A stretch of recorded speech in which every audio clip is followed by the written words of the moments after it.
ada di situ Baharun gitu nih, intinya di situ memang produknya abahnya beliau ini. Dan bahkan kitab yang biasanya dibaca seperti di dalam pengajian ibu-ibu, saya kan biasanya baca kitab Al-Fawaidul Mukhtarah ini, itu yang dibaca di hari Selasa biasanya ini, itu kan ada terjemahannya. Itu yang mengarang atau yang menerjemahkan itu adiknya beliau, karangan adiknya beliau ini. Itu tidak dijual di sini, ini khusus beliau, khusus beliau, jadi tidak bisa kan. Oh ya sudah, kalau demikian sudah ngikut aja sudah, itu semacam itu. Jadi intinya sekarang saya pribadi minta maaf kalau ada sedikit yang tidak nyaman begini agak lambat. Kemudian sekalian saya lanjut lagi, saya mungkin baca lagi, kita awali di dalam bab yang pertama. Yang pertama di sini sekalian tentang jual beli. Bahasa Arabnya itu adalah al-bai', jamaknya al-buyu'. Jadi al-bai'u jual beli, transaksi. Kalau macam-macam jual beli atau beberapa jual beli itu bahasa Arabnya al-buyu'. Gitu nih, ba'a yabi'u bai'an, menjual. Demikian nih. Kemudian sekalian, kata beliau di dalam kitab ini, transaksi jual beli adalah suatu syariat Islam yang sangat dibutuhkan oleh kaum muslimin, di mana mereka mendapatkan kebutuhan masing-masing dengan cara jual beli. Sang pembeli mendapatkan barang yang dibutuhkan, sedangkan si penjual mendapatkan uang dari harga barang yang dijualnya. Akan tetapi keduanya tidak boleh melakukannya sehingga keduanya betul-betul mengetahui dengan seluk-beluk hukum jual beli, supaya keduanya tidak jatuh dalam kesalahan yang berujung kepada penipuan dan lain-lain yang mengandung dosa. Oleh sebab itu penting kiranya kita mengetahui tentang hukum jual beli sedikit ini. Ya karena memang demikian ibu sekalian, kalau kita tidak mengerti di dalam hukum jual beli, maka dikhawatirkan kita terjerumus di dalam sesuatu yang berdosa, bahkan dosanya bisa jadi besar seperti transaksi riba. Makanya dahulu Sayyiduna Umar Ibnul Khattab, beliau sering kali mengatakan la yabi di suqina, tidak boleh ada orang jual beli di pasar kami ini, tidak boleh. Tidak boleh ada yang jual beli di pasar kami ini kecuali orang yang sudah yatafaqah, orang yang sudah betul-betul belajar ilmu fikih memang. Kalau tidak belajar, tidak boleh jualan di tempat kami, tidak boleh. Loh kenapa kok demikian? Kok Sayyidina Umar melarang yang semacam ini? Karena dikhawatirkan dia akan melakukan transaksi riba, dia akan melakukan hal-hal riba, dan riba ini dosa besar, lebih besar daripada seseorang berzina dengan ibunya, bahkan dosa besar, dan dia tidak tahu, tidak sadar kalau itu perbuatan zina. Oleh karenanya amat sangat penting sekali untuk mengetahui terlebih dahulu tentang hukum-hukum jual beli. Karena memang demikian nih, ya karena kalau kita tidak tahu hukum fikihnya nih di dalam masalah jual beli, memang betul apa kata beliau nih, bisa jadi kita anggap ini tidak riba, padahal ini bisa jadi transaksi riba. Karena riba itu sekalian bukan hanya, maaf nih, bukan hanya pengertiannya itu kalau sampai minjem 100 kemudian balik 120 itu riba, bukan itu aja. Riba itu bukan itu aja. Karena yang namanya riba itu bukan hanya tambahan materinya yang tambahan, bukan, dan bahkan bisa jadi malah tambahan waktu atau tempo pun juga termasuk kategori riba. Oleh karena nanti ada pembahasannya, riba itu ada beberapa macam gitu nih.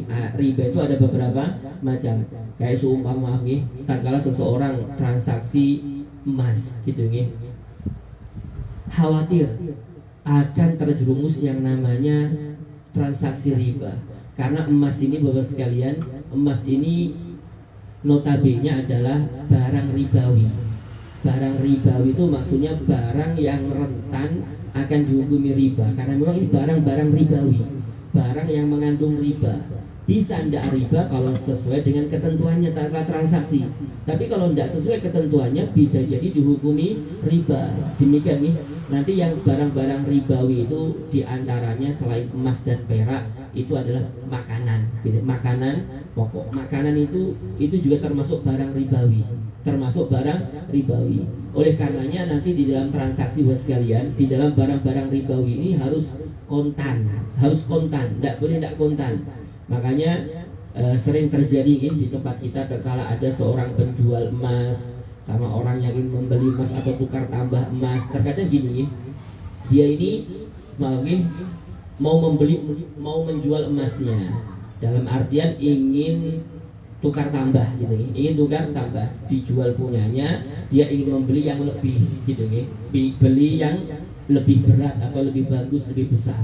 Maka terkadang transaksinya gini, transaksinya terkadang itu sekalian, kalau ada orang datang gitu ke tempat si pemilik toko, kemudian dia langsung, maaf saya jual emas saya dengan sampean gitu, dengan harga sekian. Ini belum dibeli, belum dikasih hartanya, duitnya belum diberikan kepadanya. Kalau belum diberikan kepadanya duitnya sekalian, kan ini akhirnya akan terjadi transaksi yang tidak kontan gitu, transaksinya tidak kontan. Maka kalau mau gitu, kalau mau transaksi di dalam urusan atau di dalam unsur ribawi ini harus kontan. Jadi kalau dia mau transaksi, mau beli yang berat, beli yang bagus, seumpama, ya selesaikan dulu transaksi yang pertama. Kalau Anda mau jual duluan. Oh, emas saya ini lakunya 5 juta seumpamanya. Ya sudah 5 juta, ambil duitnya, barangnya kasihkan ke penjualnya. Baru nanti transaksi lagi. Oh, saya mau lihat-lihat yang lebih bagus ini, harganya 10 juta. Nambah 10 juta, kasihkan, ambil barangnya. Jangan sampai harganya belum duitnya belum dikasihkan ke kita, kemudian keburu kita langsung nomboi. Oh, kurang 5 juta ya. Kan tadi 10 juta, sisa 5 juta. Ya bisa, harus ambil dulu. Gini, khawatir itu terjadi riba di dalamnya. Makanya dulu pernah ya sempat lah istri saya itu kalau dulu kan ada rame masalah ini, uang koin emas ini, koin emas. Kebetulan yang punya koin emas itu orang utang kemarin dulu. Jadi ceritanya itu nyelengi, akhirnya bisa ditukar nanti jujurnya dengan koin emas, ada semacam itu sehingga ceritanya sekalian, tatkala transaksi atau ingin membeli emas ini gitu ya, orangnya kan di Bontang, kita di sini, akhirnya pakai transfer gitu, pakai transfer, nanti dikirim dari sana, uangnya transfer. Tidak bisa kayak gitu, karena nanti ini khawatir tidak kontan, kalau tidak kontan bisa jadi akan termasuk riba di dalamnya. Karena memang emas itu, kembali lagi, emas itu adalah unsur ribawi, karena rentan akan terjadi hukum ribawi kalau tidak memenuhi syarat di dalam jual belinya. Biasanya di antara syarat itu harus kontan itu harus diserahkan, serah terima itu harus di depan langsung, saya terima, sampai juga harus yang tidak terlalu bagus, pokoknya harus sama, karena harus kontan dan harus sama. Kalau nanti dengan yang lainnya, dengan macam lainnya, dengan uang, ya boleh kan berbeda cuma harus kontan juga, duitnya diserahkan kontan, emasnya juga diserahkan kontan. Demikian emas sama perak boleh nanti berbeda, tapi harus kontan juga nantinya, harus kontan, diserahkan langsung. Ya kalau enggak, nanti duitnya nanti sebenarnya, atau peraknya nanti sebagai gantinya, ya khawatir akan terjadi yang namanya hukum riba. Demikian, oleh karenanya kata Sayyidina Umar tadinya, kalau tidak memahami tentang ilmunya terlebih dahulu, khawatir dia akan terjerumus di dalam masalah riba, dan tentunya riba ini adalah dosa yang sangat besar. Mungkin demikian sekali sebagai pendahulu, insyaallah kita akan lanjut nanti di dalam pertemuan yang akan datang. Masya Allah ya. Mari bapak sekalian yang sama-sama dimuliakan dan dirahmati Allah, kita mengkaji kitab Arba Rosail gitu Majmu' Arba Rosail yang akan disampaikan oleh guru kita bersama, Fadilatul Habib Al-Ustaz Ja'far bin Abdul Qadir bin Umar Al-Haddad. Kepada beliau kami persilakan.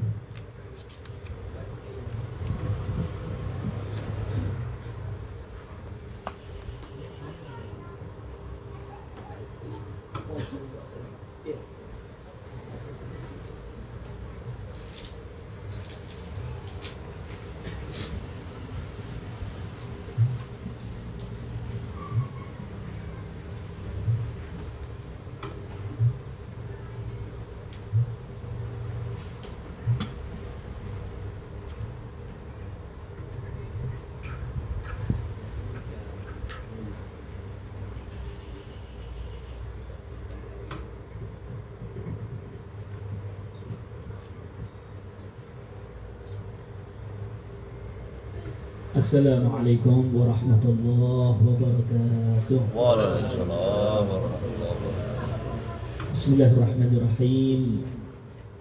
Alhamdulillahirabbil alamin wa bihi nasta'in ala amri dunya waddin. Wa sallallahu wa sallam ala sayyidina Muhammadin khatamin nabiyyin wa ala alihi wa sahbihi ajma'in. Wala hawla wala quwwata illa billahil aliyyil azim. Subhanaka la ilma lana illa ma 'allamtana innaka antal alimul hakim. Rabbi shrah li sadri wa yassir li amri wahlul 'uqdatam min lisani yafqahu qawli. Amin. Bismillahirrahmanirrahim. Wa qala sallallahu alaihi wasallam, ummati ummatun marhumah wa la yudfa'u anhum al-bala illa bil ikhlas wa du'aihim wa salatihim wa du'afaihim. Rasulullah sallallahu alaihi wasallam bersabda, ummati, umatku, ummatun marhumah adalah umat yang dirahmati oleh Allah Subhanahu wa taala. Bagaimana tidak? Coba Anda bayangkan, Anda bandingkan dengan umat-umat terdahulu. Umat-umat terdahulu itu ketika melakukan kesalahan, melakukan kemaksiatan, langsung kontan azab. Kalau dosanya besar, itu nggak bisa diampuni kecuali sampai dia itu meninggal dunia setelah melemparkan tubuhnya ke bawah. Kemudian syariatnya nabi-nabi terdahulu itu berat-berat. Kalau pakaian kena najis nggak bisa disucikan, harus dilopani, potong. Tapi bagaimana umatnya Nabi Muhammad Sallallahu Alaihi Wasallam? Walaupun kita kalau kita kalkulasi prosentase mulai kecil, mulai balik sampai umur sekian, mungkin banyak maksiatnya ketimbang taatnya, gitu. Tapi bagaimana? Kenikmatan Allah masih diberikan kepada kita. Kita pun dimanja sama Allah Subhanahu wa taala. Mungkin Masya Allah, gitu. Kita mungkin na'udzubillah dzalik. Kalau ada di antara kita nggak sholat, tapi tetap jantungnya diletakkan oleh Allah, begitu ya? Nafas gratis, gak langsung diadab sama Allah Ta'ala, ditunggu kapan tobatnya. Karena itu Nabi Muhammad mengatakan apa? Ummati ummatun marhum. Umatku ini adalah umat yang senantiasa mendapatkan rahmatnya Allah Subhanahu wa Ta'ala. Wala yudfa'u anhum bala'un, dan tidak tercegah, artinya bakal turun bala, illa bil ikhlas, tidak akan tercegah daripada mereka umatku al-bala, yaitu bala, illa bil ikhlas, kecuali karena ibadah yang ikhlas, wa du'aihim, karena doa-doa mereka, wa salatihim, karena salatnya mereka, wa du'afaihim, karena orang-orang yang lemah di antara umat Nabi Muhammad sallallahu alaihi wasallam. Nah, jadi ini dunia tempatnya bala, dunia tempatnya musibah. Maka Nabi Muhammad SAW mengatakan, kalau bukan karena ada orang yang ikhlas daripada umatku, kalau bukan karena ibadah daripada umatku, kalau bukan karena orang yang lemah di antara umatku, Allah sudah turunkan bala bertubi-tubi. Ini kalau kata orang Jawa diincer, iya. Ujiannya oleh Allah Ta'ala dikasih ya kayak sentilan lah. Kalau kita kelewatan batas, ibarat dicewer, balik-balik, gak langsung dihabisi itu umat Nabi Muhammad. Jadi kita walaupun kemaksiatannya merajalela, tapi balanya ditunda sama Allah Subhanahu wa Ta'ala. Apa sebabnya? Karena masih ada di antara umat Nabi Muhammad yang ahli ibadah, masih ada di antara umat Nabi Muhammad yang lemah-lemah. Karena itu Nabi Muhammad dalam hadis yang lain, kalau bukan karena orang-orang yang tua, kalau bukan karena ibu yang menyusui, kalau bukan karena orang yang ibadah, Allah akan menurunkan bala yang besar kepada umat ini. Cuma itulah rahmatnya Allah Subhanahu wa Ta'ala. Walaupun ada perwakilan gitu nih, Kalaupun di antara umat Nabi Muhammad di kampung RT RW mungkin persentase banyakkan kemaksiatan ketimbang ketaatan.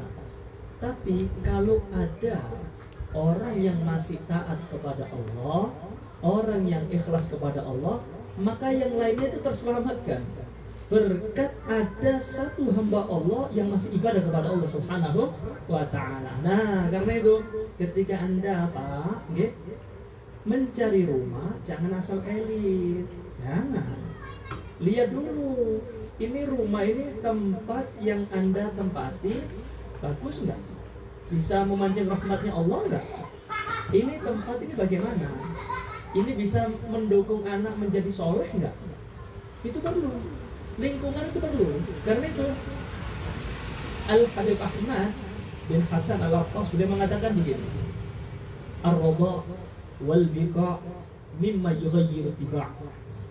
Asupan makan nih sama lingkungan itu bisa merubah watak seseorang. Jadi kalau Anda, ini kita nih, kalau kepingin mempunyai anak soleh-solehan, resepnya dua. Jaga makanan jangan sampai masuk ke perut anak kita kecuali yang halal. Yang kedua, lingkungan. Ini mendukung nih. Kalau pian salah menempatkan rumah, kok itu adalah tempat maksiat kepada Allah, kok nggak ada yang ibadah kepada Allah, maka watak anak kita akan dirubah oleh lingkungan.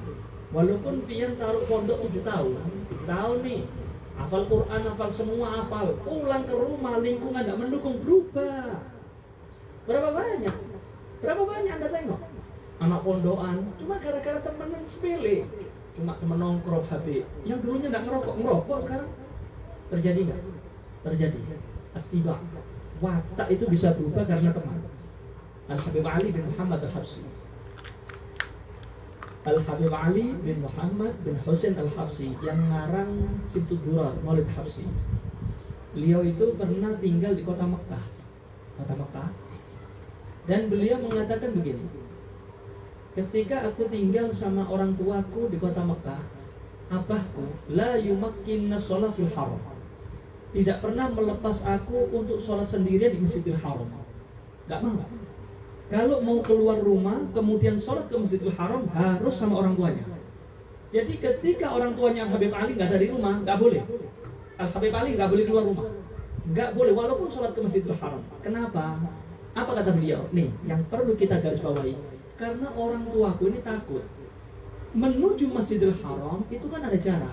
Dari rumahku menuju Masjidil Haram itu ada jarak. Takut ketika menuju Masjidil Haram, kemudian aku bertemu dengan teman-teman yang tidak benar. Itu yang bisa merubah aku. Allah, Masjidil Haram, Makkah, ini tempat-tempat eksklusif, ini tempat istimewa. Tapi bagaimana Habib Ali? Dengan didikan yang ekstra ketat. Jadi anak yang soleh, yang berbakti kepada orang tua, mendapatkan ridhonya Allah, dicintai oleh Nabi Muhammad sallallahu alaihi wasallam. Jadi untuk mendapatkan derajat seperti itu nggak instan, harus ada sabab musabab.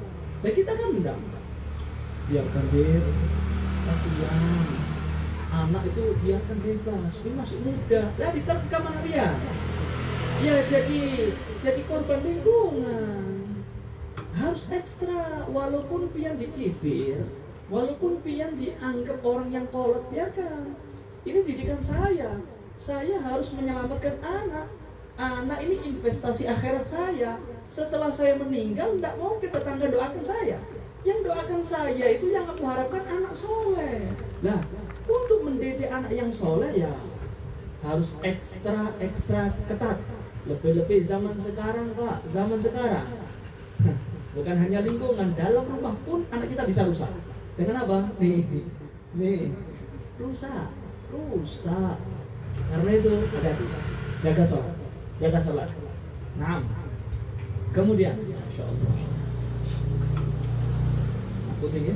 Kalau kita melihat lingkungan zaman sekarang, ya Allah, ya kita bisanya cuma pasrah kepada Allah, doakan anak, sudah, doakan.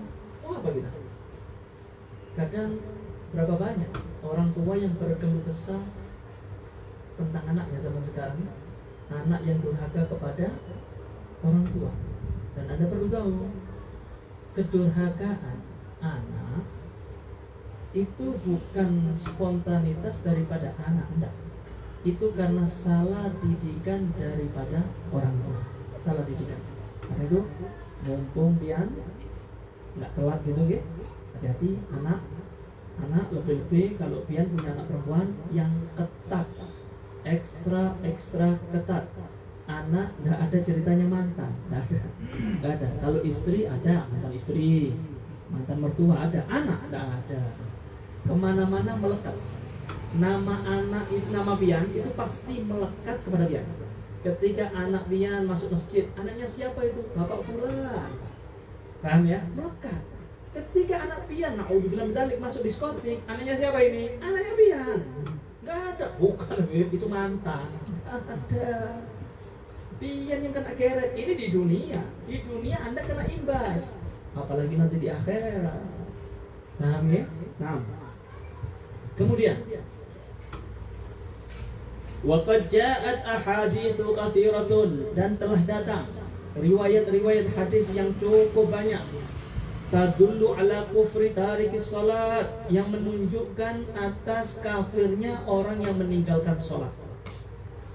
Jadi ada beberapa hadis yang menjelaskan bagaimana besarnya orang yang berani meninggalkan kewajiban sholat, langsung dihukumi kafir, murtad sudah. Dosanya sangat besar. Karena itu di antara pendapat Abu Hanifah. Pendapat Abu Hanifah itu mengatakan sholat yang ditinggalkan itu tidak wajib diqodho. Tidak wajib diqodho itu bukan berarti lepas tangan, enggak. Saking besarnya dosanya, tidak bisa diqodho sudah. Tidak bisa. Berat. Nah, tapi pendapat Imam Syafi'i mengatakan wajib diqodho seperti utang, dibiaskan dengan utang. Utang kepada manusia wajib bayar, apalagi kepada Allah wajib dibayar. Kemudian hadis-hadis yang menjelaskan tentang kafirnya orang yang berani meninggalkan kewajiban sholat, itu beberapa ulama mentakwil, menjelaskan bahwasanya yang dimaksud dalam hadis itu bukan langsung letter kayak gitu ya, tekstual gitu, enggak. Itu apa ya? Ngingkari kewajiban sholat. Yang kenapa enggak sholat? Buat ulun, enggak wajib itu sholat. Itu tarik ke sholat, murtad sudah, kafir. Cuma kalau dia meninggalkan kewajiban sholat karena malas, gampang dah, nanti aja, malas, dosa besar.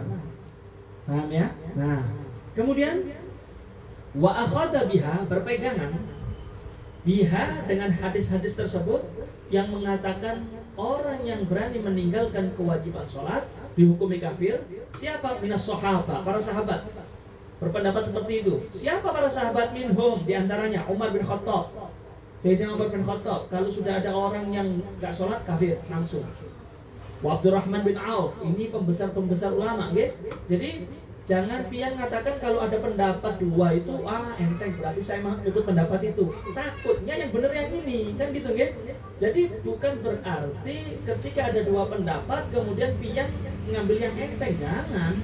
Ikhtiar, hati-hati. Paham ya? Nah, kemudian siapa lagi? Wa Mu'adz bin Jabal. Itu pembesar sahabat ini. Mu'adz bin Jabal, wa Abu Hurairah, sahabat Abu Hurairah, wa Ibnu Mas'ud, ini pendapatnya mereka ini. Wa Ibnu Mas'ud, wa Ibnu Abbas, wa Jabir bin Abdullah, wa Abu Darda radhiyallahu anhum, wa tabi'ahum, dan mengikuti kepada para sahabat.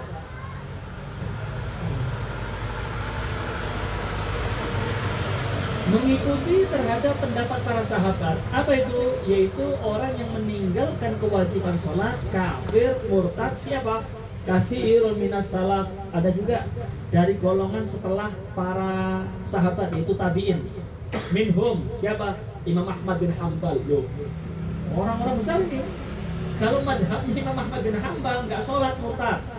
Wa Ishaq bin Ruwaihai, wa Abdullah bin Mubarak, Wan-Nakhai, wa jama'atun katsirun, dan masih banyak lagi pendapat-pendapat para ulama yang mengatakan orang yang berani meninggalkan kewajiban sholat dihukumi kafir. Jadi hati-hati nih. Balik ya mungkin ya kalau kita pelajaran seperti ini mungkin ulun sama Pian ini syahadat lagi. Nauzubillah balik kalau kita ngikutin ini nggih. Ya Allah, aku ini. Naam. Fanahikum, cukuplah bagi kalian. Ya ikhwani, wahai saudara-saudaraku sesama Islam. Bil ahadits, cukup dengan hadis-hadis ad-dalati yang menunjukkan ala kufri tarikis shalah, atas kafirnya orang yang berani meninggalkan sholat. Bihaula sahabat, cukup mereka aja. Mereka dalil bahwasanya orang yang berani meninggalkan kewajiban sholat kafir. Siapa yang mengatakan? Hadis Nabi Muhammad. Siapa yang berpendapat seperti itu? Bihaula sahabat wal a'immah, yaitu para sahabat, pembesar-pembesar sahabat, wa al-a'immatil qailin bi muqtadaha, dan a'immah, imam-imam besar di dalam madhab yang mengatakan bi muqtadaha, dengan tuntutan kekufuran. Walau lam yakun min tariqis salat illa i'raduhu, kalaupun kata mereka, kalaupun lam yakun tidak ada min tariqis salat dari orang yang berani meninggalkan kewajiban salat illa i'raduhu an maula, kecuali berpalingnya dia daripada Tuhannya, alladzi khalaqahu, yang mana Tuhannya telah menciptakan dia, fasawwahu, kemudian apa ya, sawwa ini normal, menormalkan, dikasih telinga normal, kaki normal, semua normal, diciptakan sama Allah, kemudian diwujudkan normal sama Allah, wa adalahu wa rabbah, kemudian di Robba itu dididik ya, mulai kecil sampai besar. Kita ini dalam naungannya Allah Subhanahu wa ta'ala. Wa ad'amahu, yang memberi makan Tuhannya. Wa saqahu, yang memberi minum Tuhannya. Wa adkhalahu sabilan najah, kemudian Allah memasukkan dia kepada jalan yang sukses, yang beruntung. Wa arrafahu masayira a'dahu, kemudian Allah memperkenalkan kepada dia, ini loh jalan-jalan musuh-musuhnya Allah. Fakaifa yaliku bihadil abdi dhaif, bagaimana mungkin pantas, yalik pantas atau elok bihadil abd, dengan hamba ini al-dhaif yang lemah, al-dhamim yang hina, ayya'siya rabbal karim, bermaksiat kepada Tuhannya, wa yuti'u syaitanir rajim, kemudian taat kepada setan ar-rajim yang terlaknat, alladzi, yang mana setan tersebut akhraja, telah mengeluarkan minal jannah, daripada surga, abahu, kakek moyangnya manusia, yaitu Nabi Adam alaihissalam, wa ila sabil halaki da'ahu ila sabil halak.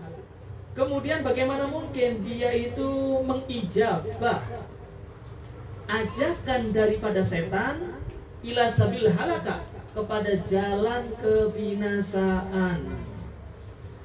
Jadi beliau As-Sayyid Ahmad bin Zaini Dahlan, beliau berpendapat begini.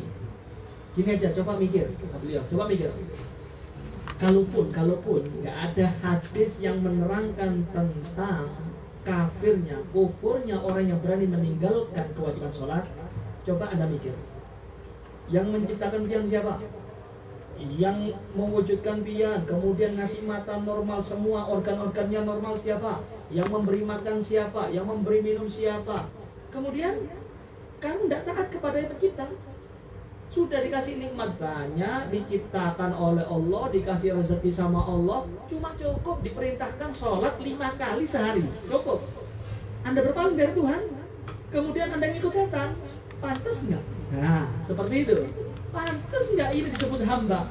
Lemah, lahir nggak kuat, makan nasi aja nggak mampu. Tapi bagaimana? Dikasih rahmat ibunya oleh Allah Ta'ala, dikasih asih sama Allah Ta'ala.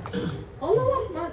Kemudian ditumbuhkan oleh Allah Ta'ala, ditarbiyah, tumbuh dewasa, dikeluarkan gigi, bisa makan nasi, makan pecel, makan macam-macam, tinggi dewasa, enak siang. Pantas nggak hamba seperti ini? Cuma cukup dikatakan kewajiban 5 waktu sehari, 17 rakaat. 17 rakaat, masa ngambil waktu banyak sama biar? Subuh mungkin, ya Allah, 3 menit selesai. Mau tidur lagi, monggo. Mau apa terserah. Yang penting kewajiban sholat kerjakan. Cukup 5 waktu sehari, kata beliau. Jangan sampai Anda berani kepada Allah Subhanahu wa Ta'ala. Allah sudah memperbanyak kenikmatan kepada pian, kemudian Anda berpaling kepada Allah. Cukup sudah, kata beliau. Ini sudah menunjukkan kurang ajarnya hamba kepada Tuhannya. Apa itu? Berpaling. Dikasih nikmat tapi dia nggak mensyukuri, dikasih kewajiban dicampakkan. Ini sudah cukup dah. Ini cukup bahwasanya hamba ini hamba yang terlaknat, hamba yang kurang ajar kepada Tuhannya. Ya Allah. Apalagi kan begitu gitu? Apalagi ada hadis-hadis yang menjelaskan tentang kufurnya seorang yang berani meninggalkan kewajiban sholat. Ya Allah. Ini dia nih. Kalau seumpama Anda kan cinta sama anak ya, Anda manja nih anak, Anda manja. Minta HP, beli HP. Minta sepeda motor, beli sepeda motor. Minta ini, semua Anda lengkapi sudah. Anda manja ini anak. Kemudian Anda minta tolong sama anak, nah tolong nak belikan rokok sebentar. Enggak, betul nggak biar? Kurang ajar ini anak. Sudah saya manja, saya minta tolong sebentar nak, sebentar. Belikan rokok di depan itu, sebentar. Enggak ayah, saya masih lihat TV. Mungkin jenengan ya tempeling begini ya, ajarnya. Ya mungkin bisa-bisa HP-nya Anda rampas, kenikmatan yang telah Anda berikan, sepeda motornya Anda rampas, kan begitu ya? Kenapa? Jongkol. Jantung dari Allah, mata dari Allah, nafas dari Allah, paru-paru, semua dari Allah. Kemudian Anda diperintahkan sholat, hayya 'alas sholat, dipanggil sama Allah nih. Anda reject. Gampang. Kurang ajar ya? Kurang ajar ya? Tapi bagaimana rahmatnya Allah? Tetap kenikmatan dan diambil sama Allah Ta'ala. Beda dengan kita kan? Kita marah sama anak, HP dirampas. Tapi kita, mata tetap foto. Anda bisa nafas, paru-paru normal, jantung normal. Karena itu Nabi Muhammad mengatakan apa? Ummati ummatun marhumah. Umatku adalah umat yang dirahmati oleh Allah. Karena itu alhamdulillah, okay? Alhamdulillah jadi umat Nabi Muhammad SAW beriman kepada Allah. Tinggal satu, perkuat iman, taat kepada Allah, tingkatkan menjadi orang yang benar-benar bertakwa kepada Allah Subhanahu wa Ta'ala, biar kita benar-benar mendapatkan rahmat dunia dan rahmat akhirat. Amin ya rabbal alamin. Wa hadza minni. Assalamualaikum warahmatullahi wabarakatuh.